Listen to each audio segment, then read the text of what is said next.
que até o momento a gente pode falar sobre esse acidente? Eu sei que tem uma ética entre vocês, dos pilotos, tal, que trabalham nisso, porque é um sofrimento, né? A gente estava vendo, inclusive, ontem, o pessoal lá da Passaredo, né? Preparando, deve ser um choque muito grande, né? Porque normalmente as pessoas que trabalham na aviação são apaixonados por essa bagaça, né? Eles são apaixonados, é uma vocação que a pessoa tem daquilo lá, e todo mundo me parece que tem muito orgulho de trabalhar na aviação, os pilotos, o pessoal da... Com certeza. Então acho que é um choque muito grande, né? Que é uma tragédia, né? Exatamente, é uma tragédia, claro, para todos os envolvidos, uma tragédia para o país, para a aviação como um todo. E na aviação a gente tem uma frase que diz que quando um sai da rota, todos sentem, né? Então, quando a gente fica sabendo disso, eu quando vi as primeiras imagens, ainda não tinha sido divulgado amplamente, né? Isso foi logo que aconteceu. Primeiro que eu tomei um grande susto, segundo que eu não acreditava. Eu tentava pensar, não, isso daí não é agora, não pode ser, não tem como. Aí as primeiras imagens eu ainda tentava, apesar de já tinha recebido informação qual avião que era, de qual companhia era, eu olhava aquilo e falava, eu tentava não acreditar. Eu falava, não é possível que seja algo assim, né? E é uma situação muito triste. E eu acho que o que a gente tem que dizer logo de cara, assim, é o respeito que a gente tem que ter com todos os envolvidos.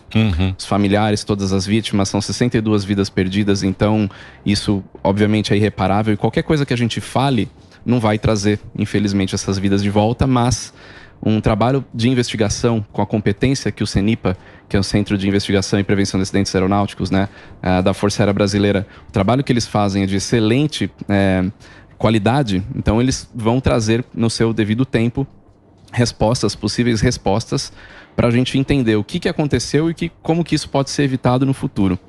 Então o que eu tenho dito primeira coisa de tudo é respeito a todos os envolvidos. E é justamente por conta desse respeito que eu acho muito difícil a gente especular. E eu explico aqui por que não é legal a especulação. Muita gente já está me falando, você não fala nada, Não é que eu não falo nada, primeiro é que não tenho o que falar. E quem é da aviação realmente não vai falar. Mesmo eu já tendo recebido toneladas de informações e discussões em grupos, com grupos de aviadores, supondo, né, coisas até que já ganhou grande repercussão na mídia.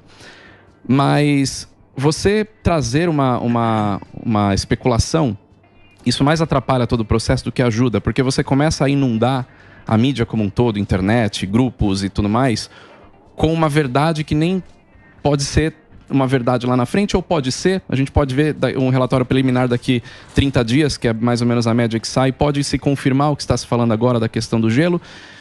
Mas um acidente aeronáutico ele não acontece só por um fator. Não é só o gelo, né? Não é só isso, né? Então, por isso que é muito ruim a gente especular nesse momento, porque se a gente pegar outros casos que aconteceram similares a esse pelo mundo, que foram 3 casos similares, existe uma questão envolvida não só do gelo. Então, se nesse momento a gente começar a especular outras coisas ligando ao problemas, vamos colocar... problemas da companhia aérea, problemas de tripulação, problemas meteorológicos, problemas, eu estou falando hipoteticamente, né? Sim. A gente criar esses problemas nessa especulação. Que a internet ela vive disso, Exato. Né? Se a gente começar a colocar problemas, a gente não vai trazer uma resposta nesse momento. E se a gente falar de alguma questão operacional, a gente agora estaria colocando a culpa nas pessoas que já não estão mais aqui. Então, nós precisamos deixar os órgãos competentes fazer essa investigação para trazer uma resposta lógica. E a especulação, ela não é uma resposta lógica. Porque o que se tem de dados hoje, concretos, são vídeos do avião caindo, ponto final. Sim. A Força Aérea, o CENIPA já está com os dados, 100% dos dados recuperados da Caixa Preta. O próprio brigadeiro Marcelo Moreno, chefe do CENIPA, falou isso. Mas eles não divulgaram nada ainda e não vão divulgar. Só daqui um mês, né? Pelo menos daqui um mês saiu esse preliminar, ele é o quê? Ele vai falar o quê? O que a gente vai saber ele vai pegar as informações desse início de investigação, vai pegar as informações da Caixa Preta, vão cruzar alguns dados, porque a investigação como um todo é tudo uma série de cruzamentos de dados. É montar um quebra-cabeça. Então, é um relatório já tomando um caminho da investigação. mas ele não é um relatório final. O relatório final ele demora para sair, não tem um tempo exato. O próprio pessoal do CENIPA diz que é o tempo necessário tentar fazer o mais rápido possível, mas da forma mais precisa possível. Então, não tem um tempo que a gente pode falar, é X, né?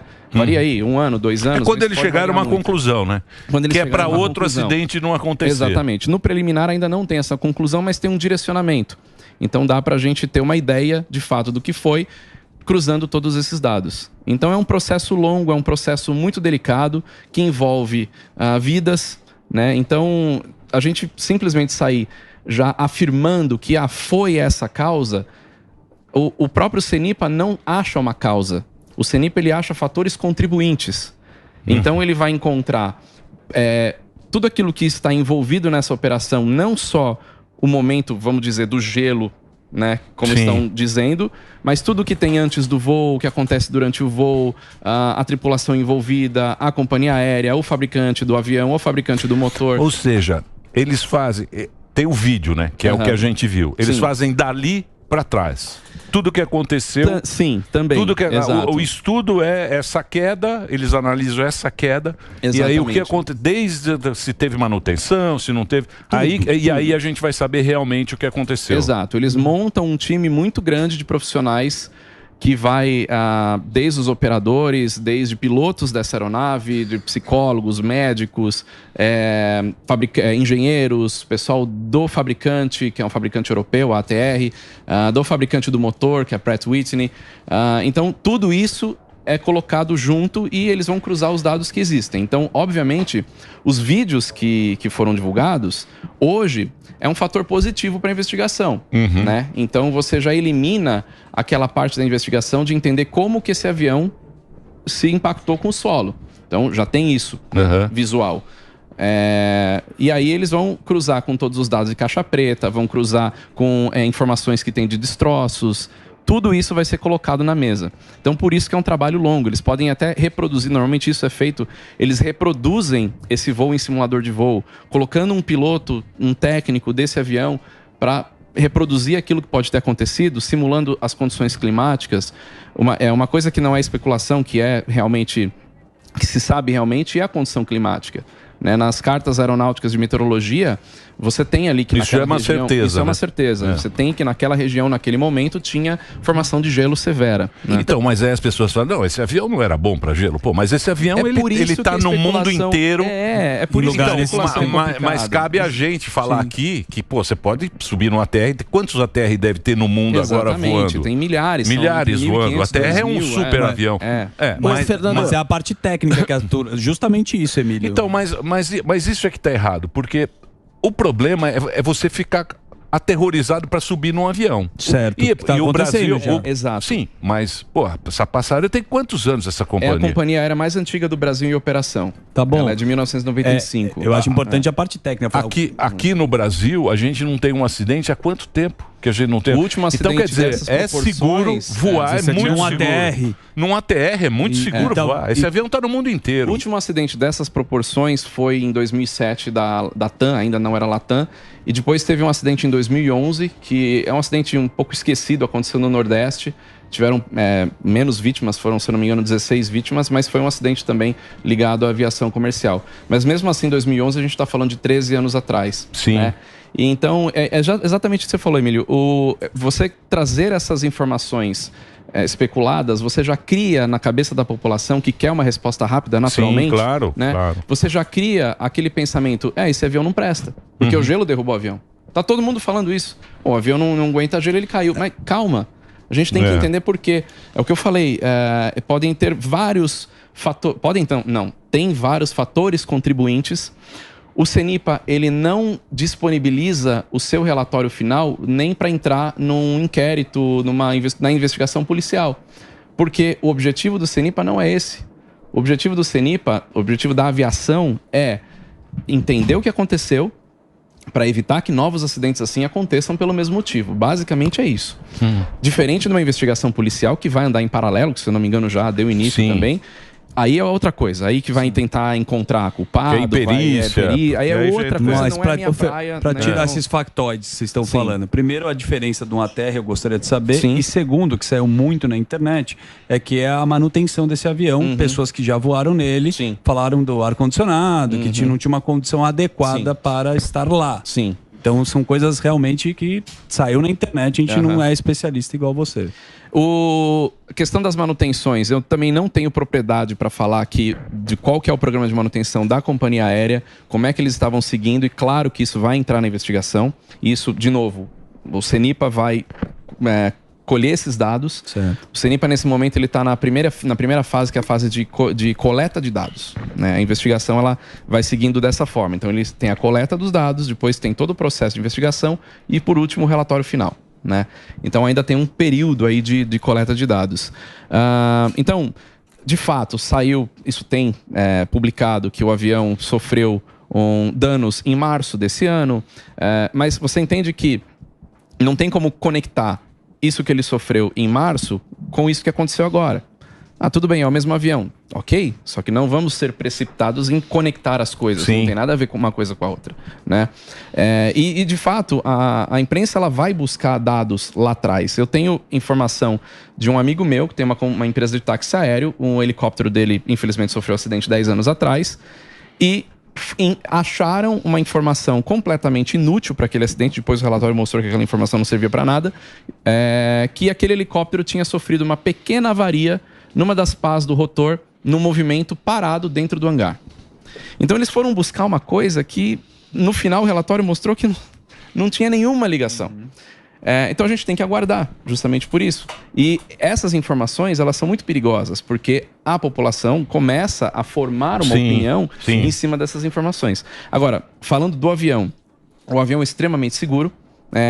Já aconteceram outros acidentes. A maioria dos acidentes, a grande maioria dos acidentes, foi erro técnico, operação, né? Inclusive os acidentes relacionados a gelo no ATR. Tiveram 3 acidentes. O primeiro deles foi em 1994. De fato, foi algo surpreendente no avião, que fez o próprio fabricante mudar uma série de sistemas, uma série de coisas no manual dele. Nos Estados Unidos. Foi aquele nos Estados Unidos. Exatamente. Então, mas eles mudaram. Mudaram o sistema de degelo. Sistema de degelo. Exatamente. Que ele não era tão robusto como são os de agora, né? Depois eu vou explicar um pouco essa questão da diferença do degelo, do antigelo, coisas do tipo. Mas o avião, como você está vendo aí, ele é um avião turbohélice. E a hélice, infelizmente, é algo que passa medo para as pessoas que não têm conhecimento. O motor desse avião, ele funciona exatamente da mesma forma que funciona o motor de um avião a jato. Usa o mesmo combustível, os sistemas internos são muito parecidos. A diferença é que o que gera a propulsão no avião é a força da hélice, que funciona exatamente como uma asa, gerando uma sustentação para frente, né, transportando o avião para frente. Diferente de um motor a jato, que tem um fan, que a gente chama, né, tradução de ventilador ali, né, ele pressiona aquele ar para fora, para trás e empurra o avião para frente. Mas o processo de fazer essas duas coisas girarem, tanto a hélice quanto o fan, eles giram, é exatamente o mesmo. Então, por que se faz aviões diferentes? Porque o avião com hélices, como o turbohélice, o Dash 8, o King Air, né, da aviação geral, eles são projetados para fazer um tipo de voo operando em pistas mais despreparadas, em pistas mais curtas. Você não tem o risco de ingestão de objetos pela hélice que você tem no motor a jato. O motor a jato, ele funciona puxando todo o ar que tem na frente dele e jogando para trás em maior velocidade. Então ele puxa tudo. Pista de terra, por exemplo, não tem muito. Exato. Tem que ser um ATR. O turbohélice, ele é mais preparado para isso. E ele é um avião muito mais eficiente para rotas curtas. Tanto é que ele é um avião regional. A própria sigla ATR, que é o nome da empresa, quer dizer, traduzindo para o português, avião de transporte regional. Então ele foi feito para fazer voos mais curtos com mais eficiência. E economiza combustível, você voa mais baixo. Por isso que é um avião que as pessoas que voam nele falam: esse avião mexe muito, tem muita turbulência. Ele está voando numa altitude mais exposta as formações meteorológicas. Né? Então, por isso que balança mais. Por isso que balança mais. Você pode voar mais dentro de nuvens desse avião, com esse avião, dependendo do momento, do que uns aviões a jato que estariam voando mais em cima. Mas ele é um avião extremamente eficiente, extremamente confiável, tanto é que tem aos milhares pelo mundo, né, voando. Eu já vi algumas informações divergentes da quantidade, já vi informações entre 1.300 a 1.500, já vi informações de 2.000 voando. É muito avião, mas né? É muito avião voando, onde, eu repito, né, os acidentes que aconteceram, em sua maioria, foram por erros de operação. Então é um avião extremamente seguro e feito para aquela finalidade que, no caso do Brasil, se não existisse o ATR, muitas cidades não seriam atendidas pela aviação comercial. O erro de operação que você disse pode ser da manutenção ou de quem está conduzindo, né? Esse é que é o... Basicamente sim, da manutenção, de quem tá... Pode ser a manutenção, pode ser uma porca que o cara não apertou, pode ser algum problema de manutenção, pode ser, não tô falando desse, sim, tá? Sim, pelo amor de tô Deus. falando em geral, o que você usou como operação. Exatamente, operação, erro da tripulação, erro da equipe de solo, da torre de controle, isso é uma operação. Controle de tráfego aéreo, isso, exatamente. Você tem três caminhos, né, envolvendo a aviação. Você tem a meteorologia, o ambiente, meteorologia e o ambiente como um todo, né? Aeroporto, enfim. Onde o avião está voando, onde ele está operando. Você tem a máquina, que é a parte do avião em si, que aí pode envolver projeto, estrutura e tudo como um todo. E você tem o humano envolvido. Então, se essas três possibilidades ali, né, que envolvem a aviação estão ok, o avião ele vai voar para sempre. Sim. Se uma dessas possibilidades começa a falhar em algum momento, você abre uma brecha para resultar num acidente aéreo, que é onde a gente fala que são fatores contribuintes. Então, você já afirmar logo de cara, como está todo mundo infelizmente afirmando, e eu discordo dessa afirmação precisa, direta, que foi o gelo, você está cometendo um erro e passando uma desinformação, porque não é só um fator. Pode também ser esse fator, mas não é só ele. Então a gente precisa entender... Pode ser o último fator. Pode ser o último fator. Sim. Por que chegou ali? O último fator, na verdade, pelo vídeo, é o parafuso chato. Mas tem como sair daquele? Naquele avião, não. Muito difícil. Muito difícil. Um avião, para você sair de um parafuso chato, você tem que deslocar o centro de gravidade dele para frente. Como é que você... E até me perguntaram isso já. Não teria condição de todos os passageiros irem para frente do avião? Ele tem que embicar, sim. Aí você consegue fazer com que o peso dele faça isso e ele comece a ganhar velocidade nas asas de novo. É impossível todas as pessoas se deslocarem para frente do avião. E numa velocidade, né? Não tem como. Com o avião girando, não tem como. Isso é assim como já me perguntaram, por que não tem um paraquedas para cada passageiro? Já expliquei isso também, vou explicar aqui. Vamos considerar que cada passageiro demore 10 segundos para vestir o paraquedas e saltar. 10 segundos não é nada. Essa fala que eu fiz agora já passou 10 segundos. Você multiplica isso por 60 passageiros, são 600 segundos. São 10 minutos. Então não é viável. Né? Fora que você tem também uma questão de peso, de logística, de um monte de coisa envolvida e, obviamente, engenheiros já pensaram nessa possibilidade. Mas ela ainda não é viável, pelo menos não nos aviões do jeito que a gente conhece hoje. Um avião, um paraquedas só para o avião, um avião desse tamanho, desse peso, teria que ser um paraquedas gigantesco. Aonde que esse paraquedas vai estar armazenado no avião? Quanto tempo demora para esse paraquedas abrir para, de fato, fazer a sustentação, né, para segurar o avião? Se vocês observarem a chegada de cápsulas espaciais né, que trabalham com paraquedas, dá uma olhada nos vídeos, o tempo que os paraquedas das cápsulas espaciais demoram para abrir e se estabilizar para, de fato, oferecer essa resistência para a cápsula pousar com segurança. Então, tem coisas que, do jeito que a gente conhece hoje, não é viável. Pode ser que uma tecnologia futura aí mude isso, mas hoje não tem como. Ô, Fernando, eu queria que... Assim, eu viajei 4 vezes na minha vida de avião, não entendo absolutamente nada. O que é esse gelo? Como seria a formação desse gelo? E como que ele impacta na aeronave? Aí você falou do sistema de degelo também. Eu queria que você desse um apanhado disso tudo. Tá. Bom, falando dos sistemas primeiro, né? Você tem 2 tipos de sistemas para tirar o gelo ou evitar que ele se forme. O primeiro dele é o antigelo, né? O antigelo, como o nome sugere, ele evita que o gelo se forme ali. Ele funciona como uma resistência que aquece, pode ser sistema elétrico, sistema pneumático, enfim, ele aquece a superfície, a frente da asa, que a gente chama de bordo de ataque da asa, e aí, por aquilo estar aquecido já desde quando o avião começa a sua operação ou quando ele vai enfrentar uma área de possível gelo, o gelo ele não vai conseguir grudar ali porque ele está aquecido e não tem temperatura baixa o suficiente para o gelo grudar. Esse é o antigelo. O degelo, que é o que o ATR tem nas asas e nas hélices, é um sistema que você quebra o gelo. Ou seja, o gelo ele se forma, aí tem uma bolsa de borracha que tem um sistema pneumático, essa bolsa infla e quebra o gelo, e com a velocidade de deslocamento do avião, o gelo ele vai embora. Essa superfície de degelo, ela tá, no caso do ATR, na entrada de ar dos motores, no bordo de ataque das hélices, no bordo de ataque da asa, do estabilizador horizontal lá na cauda, justamente porque são áreas onde tem uma possibilidade maior do gelo grudar, né? Porque é o que está enfrentando ali aquela área, e o gelo ele se forma em áreas onde você tem umidade e baixa temperatura.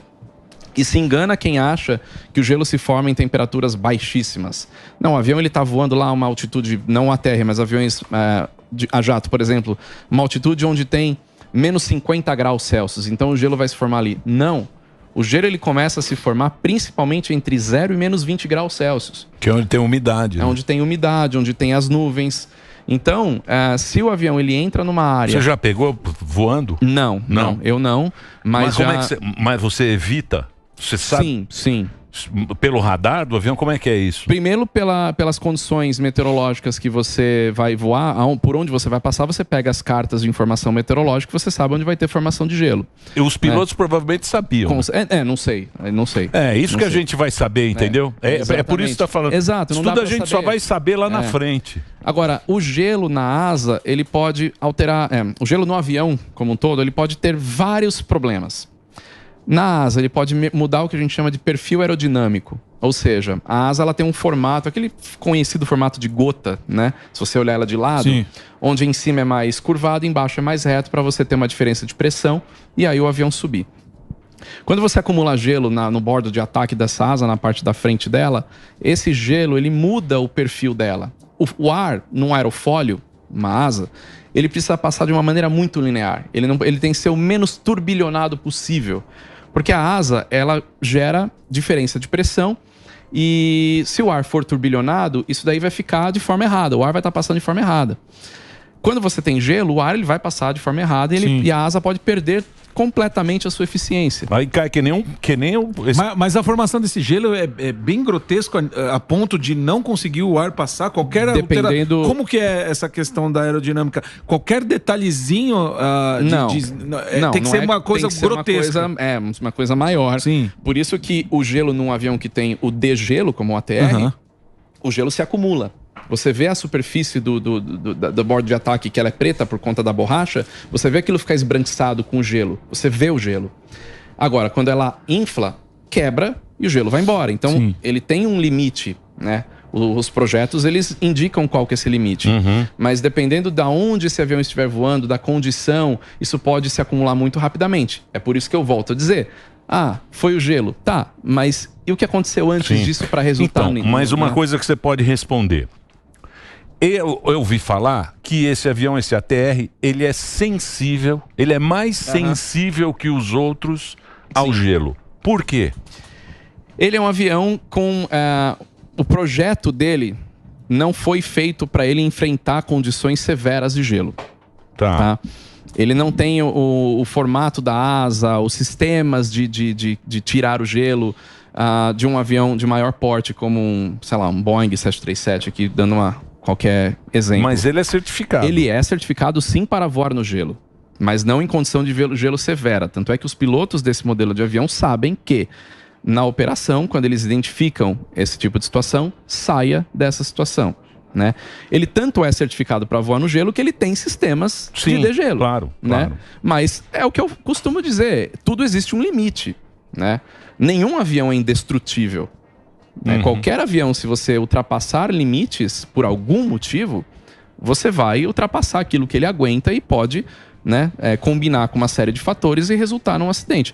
E é por isso que eu repito, não dá pra gente afirmar categoricamente que foi essa a razão. Quem fala isso não está sendo responsável, porque não foi uma razão só. Sim. São vários fatores, né, que contribuem para isso. Mas o avião ele é extremamente seguro, isso sem dúvida, até pelo histórico de operação aí em vários lugares do mundo, voando o ATR. Né? Quando acontece uma tragédia, todo mundo fala que tem que calcular risco. Você acha que muda a história agora da aviação, no cálculo do risco no Brasil, de ver o fator climático, muita chuva, temperatura baixa, isso daí pode mudar também, você acha que é a linha de raciocínio para voar? Com certeza um acidente, qualquer acidente, né? Mas um acidente como esse, ele vai trazer mudanças, né? E é por isso que a investigação existe. Porque como a investigação, ela não por parte do CENIPA, ela não existe para apontar culpados, então ela não vai responsabilizar o fulano, o ciclano, o XY, não vai. Prevenção, né? É prevenção. Então eles vão entender, tentar encontrar quais são esses fatores, se é que isso vai ser encontrado, porque existem investigações que acabam como inconclusivas, né? Esperamos que essa... Mas são poucas, São né? poucas. Esperamos que essa eles consigam fechar toda a questão. Mas aí, quando se fecha todas essas questões, eles vão partir para, como é que se diz? Sugestões. Então, por isso tem muita coisa envolvida. Fabricante, operadores, fabricante do motor, para mudar os protocolos, exatamente. Como aconteceu no primeiro acidente em 1994 lá nos Estados Unidos. Tiveram mudanças, né? A mesma coisa é possível que aconteça agora. Por isso que tem que entender qual foi o caminho e a gente não pode ficar tomando informações precipitadas, falar, não, foi isso. E eu acho muito triste os comentários que a gente vê na internet acusando dessa forma e falar, eu não entro mais nesse avião porque esse avião demais, né? Cai fácil. E mas não é você isso, sabe o que acontece? Para mídia, esse é vamos chamar de uma tragédia espetacular, porque primeiro hoje em dia a gente tem imagens. Acho que a gente nunca tinha visto tanta imagem. Rede social, o cara tem o celular na mão. Tem rede né? social. E aí você começa a ver, aí tem as vítimas, quem embarcou, as histórias. As histórias. Você tem muitas histórias das pessoas que faleceram, aí você tem esse tempo todo. Então é um assunto que sabe, que a mídia fica cobrindo. Vira um show. O tempo todo. Acaba virando, mas as pessoas, elas precisam de informação. Sim, e acho que a gente tem que levar por exemplo, eu não sabia que o CENIPA é um órgão muito bom. Sim. No hemisfério sul, só aqui no Brasil e na Austrália que tem condição de ler uma caixa preta. Exatamente. Eu fiz um trabalho quer dizer, com eles lá. Eu vi esse processo todo deles da caixa preta. Eles me mostraram ali todo o aparato que eles têm para fazer, para coletar esses dados de forma rápida, para não precisar mandar para outro país. Às vezes isso é necessário, mas eles têm muita estrutura. É uma estrutura, inclusive, que se baseou muito no que o NTSB dos Estados Unidos tem, né, de investigação de acidente aeronáutico. De 2006, 2007 para cá, eles deram um salto gigantesco no CENIPA com estrutura. Porque a gente passou esse problema do apagão. Lembra do apagão aéreo? Sim. A gente teve problema. Foi nessa época aí, 2007, por aí. E assim, esse não é o tipo de assunto que eu costumo falar, não gosto de falar sobre isso, porque tem tantas outras coisas positivas que eu já vim aqui falar sobre aviação, mas dessa vez eu resolvi colocar esse meu ponto de vista, né, de respeito, e que não é só meu, é de toda a aviação, justamente para tentar levar as pessoas a entenderem por que não pode ficar especulando, por que a gente tem que esperar. E é uma tragédia, com certeza, a gente não queria jamais que isso acontecesse, mas eu pensei assim, não, eu preciso ir pelo menos dar esse recado para falar para as pessoas, apesar de ser quase impossível alguém ter paciência para ter uma resposta, mas não tem outro jeito. Sim. Né? Então eu tô me envolvendo nisso por conta disso, para tentar passar essa mensagem, e a gente não vai ter a resposta imediata. Eu não vou dar uma resposta imediata. Nenhum colega que está dando entrevista, ou que seja da aviação, que seja profissional do meio, ninguém vai dar uma resposta mágica de hoje para amanhã para simplesmente a população ter uma resposta. Muito pelo contrário, todos os meus colegas, eles vão falar isso. Eles vão falar, olha, a gente precisa esperar. Porque é o que dá para fazer nesse momento. Deixar os profissionais envolvidos trabalharem agora, né? Levar o tempo que eles julguem necessário para fazer isso, e vamos esperar. Então é por isso que eu resolvi dessa vez falar um pouco sobre o assunto. Pô, obrigado, Fernando, pelo papo aqui, foi muito bacana. Eu que agradeço. Obrigado por você ter vindo. Ó, ele tá lá no programa Aéreo, no YouTube Aero por Trás da Aviação. É muito legal o canal dele, lá tem tudo sobre aviação. É piloto também e um cara muito bacana e está conversando aqui com a gente.